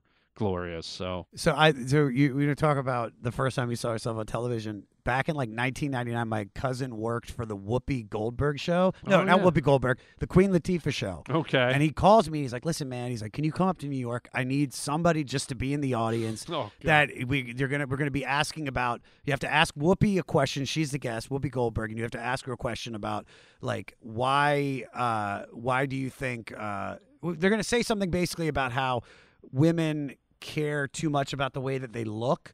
And they're trying to, I guess, talk to Whoopi about it, and they wanted me to be in the audience to say like, listen, when I know I don't look at women that way, you know, it's like I want the personality and this, like, looks are cool, but it's like it's all about the personality. Right. So they're staging me. Oh God. And so I take the train up to New York. The day of the shoot comes. I'm in the audience. This one girl says something about her looks, and then they're like, "Is there any guys in here that you know that feel differently about that?" And I'm like, "Yeah." And first thing I said is like, "Whoopi, I loved you in jumping jack flash. I get this huge laugh, and then I say my spiel, and that's it, right? Yeah. So a month later, the show's gonna come out, and dude, I get like 30 of my friends. No. I'm like 19 years old. Right. We all go to my parents' basement. Oh, no, they cut it. We're getting hot. Yeah, they cut it, dude. I knew where this was going. You knew it right away. Yeah, because the story wasn't that good, so you knew that. No, it's a great story, but I knew as soon as you said I got 30 people together, like that you were dude, caught. Not even like you only saw me in the audience, like just like a flash. But dude, it was such a buzzkill. We were taping it on VHS, everything. God. Yeah, it was an awkward smoke sesh after rough. that. That's rough. Yeah. All right. 2 more facts. Before the summer, he founded the Doors. Jim Morrison had been living on canned beans and LSD for several months. Wow. I just love that. Those farts must have been magical. Like he probably farted dragons. Dude, I could see your farts' energy. Yeah. Man, are farts really just food ghosts? Dude, is your fart knitting me a poncho? Wait here, dude. It's the ghost of pepperoni past. Dude, that fart looks like a herd of gazelle, bro. All right, last fact. After the success of their debut, Elektra Records founder Jack Holtzman gave sold each member all his records to a fish farm. No, called the Tech Nine. Remember anything that he said? All right, listen. So basically, the founder of Elektra Records said to each member he could give them anything that they wanted. Manzarek and Krieger got tape machines. Densmore got a horse, and Morrison wanted a Shelby Mustang GT350 like his friend, celebrity hairstylist Jay Sigbring. Holtzman got Morrison a brand new Night Mist Blue 1967 Shelby GT500 that he called the Blue Lady. Oh. How interesting. Yeah, and Jim didn't want to be a rock and roll star. I don't want any fame. I don't, that's what I mean. Like that stuff's all part of it, Like Jim was, I think Jim was smart enough to know that. I think he's playing it. He's playing it, and that's that he knows it's a legend. But then I think he was smart enough to go, rock and roll and youth probably have a shelf life, so I'll kind of create this next incarnation of myself while I'm still in this one so that I can, perpetuate my mystical status. You know what I mean? I think he was smart enough to maybe figure that out, where I think a lot of them maybe weren't that perceptive about it or something. I feel like the other 3, I'm not going to call them squares, but just like Jim, if you put the band members all together, Jim sticks the fuck out, dude. It's like Guns N' Roses, they're all rock and roll animals. Yeah, dude. Zeppelin, they're all rock and roll animals. But with the Doors, it was like 3 nerds and a rock star, Yeah, I'm Ray Manzarek. Yeah. Well, just the fact that he played like if you think about it, that was a kind of a clunky, weird, noisy instrument, that whole organ vibe, and I without Jim's perfect voice to complement, I don't know if any other singer could have. Oh no, this band doesn't work if they don't have Jim Morrison. Could have worked with that because no one else to this day uses it. It's like a bad church organ that went through a flood. And was it a harpsichord? No, it was like a Moog, and that he had a few, but it feels like they took a hairdryer and blew off an old church organ that was in a flood or something. And like, it's not a great rock. Like when you think rock and roll, you don't think fucking organ, really. It's like it's like when Metallica did the full symphony. And I'm just like, it's like you're already metal, dude. Adding a piccolo is not going to make you that rip harder. Right. It's and to do it back then when rock and roll was being born, when it was emerging, like that was another thing when I was a kid. The organ just seemed so misplaced. But, isn't it interesting that now it's what really still to this day defines them? Because, everyone else, Led Zeppelin and they had great guitar, but so did Guns N' Roses. But you show me a band even today that has that organ sound, there's nobody. Yeah. So they stand alone because of that. They didn't even have a bass player. No. Like you have Manzarek playing that like on the keyboard. That's right. And that's just like bass is like he was the bass player. That's the thump, dude. So I want to ask you this: what was the most extravagant thing you bought when you finally got some money? Oh man, I bought. I don't even know if I should say it. I don't want to but I had enough money to, there was a time when I made some really good money and I had enough money to pay. What was the first big payday? First big, was it the commercials or was it was it Half Baked or? No, my first really big payday, I did a movie for Disney called Rocket Man. Oh, I love Rocket Man, dude. And that was when I was on the hot sheet. I'd done a few other smaller movies. I remember when, dude, you still are, but I mean, you were like, well, not so much anymore, but I had my moment where I was the guy and everyone was throwing movies at me and big money for the movies, which was great. And it wasn't even so much the money. I say to my friends when I reminisce about it, I go, it was just neat that for maybe 3 or 4 years, I was kind of in that A-list zone where they were chasing me and I was getting these great offers. And I go, even though only a couple of the movies ever came to fruition, which when I really look back now, go, man, if you get anything made, it's a miracle. So I feel blessed that for sure. But just that I had that little moment in time to experience it. And again, Rocket Man happened during a time kind of like the Letterman thing, when if you got asked to star in a movie, you were kind of treated like a movie star. Like everything was big. They took care. They fussed about. Everyone jumped around. Nowadays, when you get a movie, even like 6 years after I did Rocket Man, it's like, yeah, you're in a movie. We're gonna fly you to thing and coach. We're not gonna pay you what we used to. Like everything kind of changed really fast. But I think Rocket Man just got in under the wire when you were still like treated like pretty cool. So my point is just to have those few years where I was in that zone was quite fascinating and fun, and I feel blessed and honored that I was there. But to answer your question, the one extravagant thing I bought, I was able to pay to have Jim Morrison's body exhumed, and okay, well, if you don't want to hear the story. Oh, no, but keep going, please. Okay, so he's in my living room. Now. In a chair, yeah. I had him glazed with olive oil, and he just stares at me. And that's why I was so prepped for this. You could tell I was prepped for this podcast. I want to come over and glaze him. You want to sit with him and smoke a doob? Oh my God, glaze him? Yeah, glaze a human being. Well, he's already glazed, but if you want to come, I can move him. He's still pliable. Because the glaze made him kind of bendy, he's like a Gumby. And I move him around, yeah, and he's a blast. I bet, man. He's a blast. Not as energetic as he used to be, but just great to have around the house, especially during COVID when everyone's so lonely. Oh my God! If you could have anybody with you, could you imagine being quarantined with Jim Morrison? Well, no, I don't have to imagine it. I am. It's like, dude, I know you're writing poetry, but can you please just buy some paper towels? Yeah, right. Because you know that he doesn't buy paper towels. What was really the most extravagant thing? Oh my gosh. I don't know. I guess maybe my house. I was able to. That's not extravagant, but it's when you have a big house. You have a big house. No, I don't have a big house, but it was just the fact that I could buy a house was to me as a. Gotta remember, I was a kid out of the suburbs of Toronto that came down here from Canada. Like I was on my last like $2,000 that I owned. I came to LA and said, you know what? I'm taking everything I have. I'm gonna burn through it and until I got nothing left, and I'm going back to Canada. And I was literally down to my last like few grand. And I could see the end coming. Yeah. I thought I was going to hit the wall and have to leave.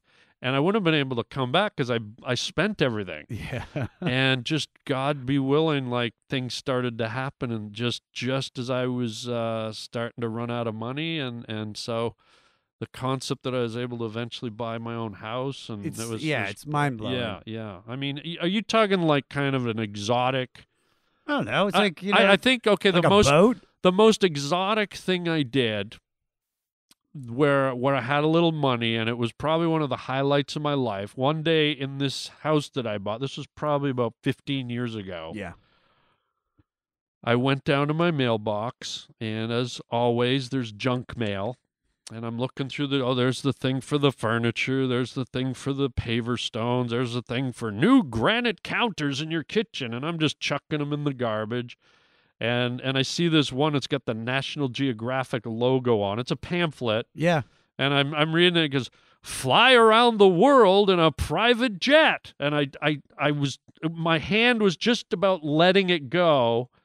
And the National Geographic logo, I kind of went, there's not a lot of brand names left in the world that are kind of classy still, like. Yeah, and they are. They are. So, and then even more so. Now it's kind of watered, but so I kind of pulled it back and I looked at this pamphlet and I said, well, let me open it. Like, I was kind of intrigued. Fly around the world on a So I opened it, and inside there was a map of the world. And there was like, in the movies when they show like a plane go dot, dot, dot, dot, dot, dot over to. So National Geographic had done this thing where you start in Washington, go to South America, Machu Picchu, Easter Island, the Taj Mahal in India, the Great Barrier Reef, the pyramids, Easter Island, like all over the world, the Taj Mahal in India, riding elephants in Nepal. Like I was like, wait, what? And then I flipped it over, and I think this was new. I think it was the first time they were trying it. And it said private jet, all first-class seats, only 70 seats, chef on board the plane, $39,000. And to me, that was huge, right? And it is sponsored by Jeffrey Epstein. Yeah, right. Yeah, on Pedo Island. But then I started doing the calculations, and I went, well, if I were just to take a first class ticket to Hong Kong, it'd probably be $10,000. Yeah. But then I went, wait, there's like 14 different, and it really is. It's going all like New Zealand, Tahiti, like it went all over the freaking world, and I was like, wait a minute. And so I kind of phoned them, and I said, well, let me just see if this is real. And it was real, and it was one of those things that was beyond even what I expect. Like, the stuff they had on paper was all true, but then they added all these bells and whistles along the way that made it even more. It was one of those rare things in life where I was like, wow, this.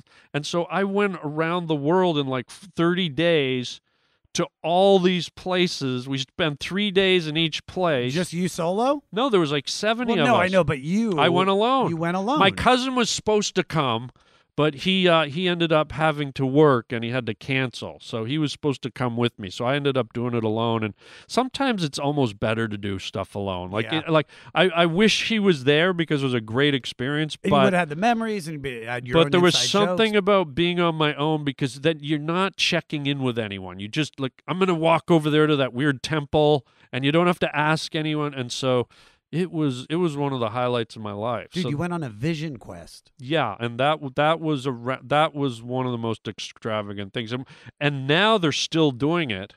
But now when I see the pamphlet, it's like 170 grand. So I think this was like the first year, and they didn't really know if people were going to do it or not. So I think I got in when it was the cheapest, and probably they did the most because they're like, well, we got to make this really good. But now I have a feeling it's probably way more with way less bells and whistles, So I fluked out, and it was extravagant. Good for you, man. Yeah, that was the one time where I was like, I can't spend this money to do this. That's... But then I go, when am I ever going to get the time to travel to all these places? If I do, can I do it first class? If I do, is someone going to be there to handle all the logistics, the luggage, the passports, the this, the that, the meals, the day trips, like they did it all. And they took you right to the thing. They're like, there it is. Go ahead and walk around. We'd land at special airports because instead of going into main airports, we'd land at like military airports, so we didn't have to do all the stuff. And it was and the stuff I saw. I mean, I was riding around on elephants through the jungle looking for tigers. I was swimming in the Barrier Reef. I was climbing up the statues at Easter Island. I was running around the Taj Mahal. It was just crazy. They're just letting you in. Like, you want to hold that panda? Yeah. That little baby panda? Yeah. Can we take it with you? Oh, sweet. Like, we just want people to come back next year. Yeah, sweet. Wow. Love them. So to everybody out there, because I did it, I went to Europe when I was 18 years old. I backpacked for 7 months with my buddy. Isn't that great? And, good for you. And before COVID, I was supposed to go to India in September. Oh, like no. I was going to go. That was my whole thing. I was like, I'm going to go on a vision quest to India. I'm still going to do it. Good, do when it. this all opens back up. Yeah. But I love that.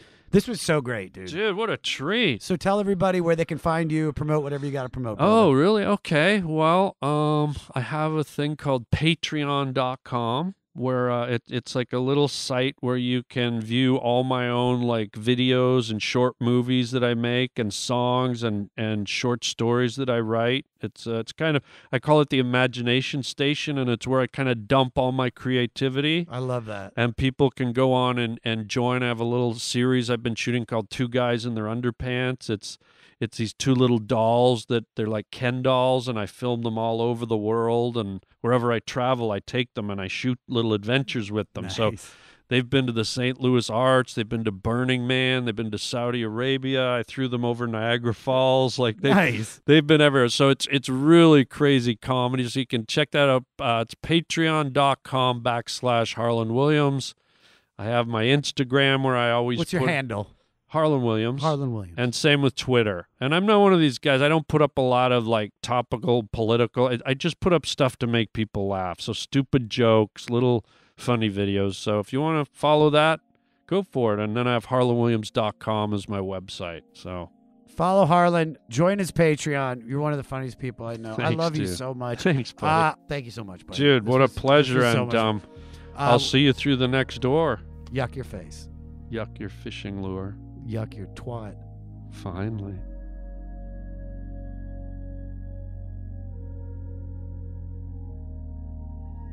What did I tell you guys? What did I tell you? The one and only Harland Williams. Find him on all social media at Harland Williams. And for all things Harland, go to his website, harlandwilliams.com. Like I said before, guys, sign up for my YouTube at Josh Adam Myers, and you can get the video for this and everything. Everything. We just listened to The Doors from 1967. This week, our new music pick is The Rose Room. You're listening to their new song, Until It Happens, which the band wrote during quarantine. The Rose Room consists of longtime roommates Jay McNeely and Corey Ralph. Oh my God, I would love to hear the story between these two guys. Who buys paper towels? Who makes them get Cinemax when they don't need it? The Santa Rosa Band makes a mixture of electronic and rock music, very spacey and out there stuff, similar to The Doors, who the band cites as a big influence. Jay and Corey both own the Strange Days vinyl, woo-woo, and are big fans of the podcast. What's up, Fleecies? You guys are now lieutenant generals in the Fleece Army. And you can find the links to their music on our website, the500podcast.com. And if you're in a band and were directly influenced by one of these albums or artists and you want your music featured on the 500, send your song to 500podcast@gmail.com. Make sure you put the album and the artist that influenced you in the subject line. Next week, it's Sinead O'Connor week as we go deep into her 1990 sophomore album, I Do Not Want What I Haven't Got. Guys, I didn't know if I was going to like it. Man, oh man. Give me a picture of the Pope. I'll tear it up. That's how much I'm enjoying it. You've got homework to do. Listen to the album.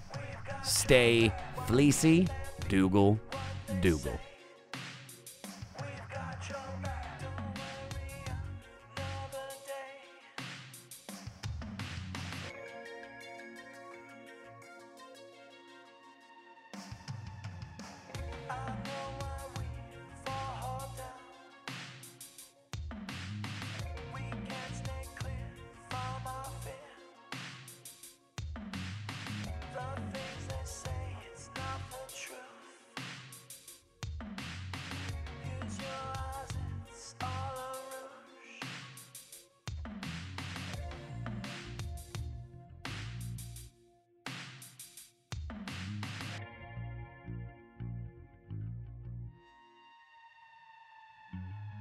Time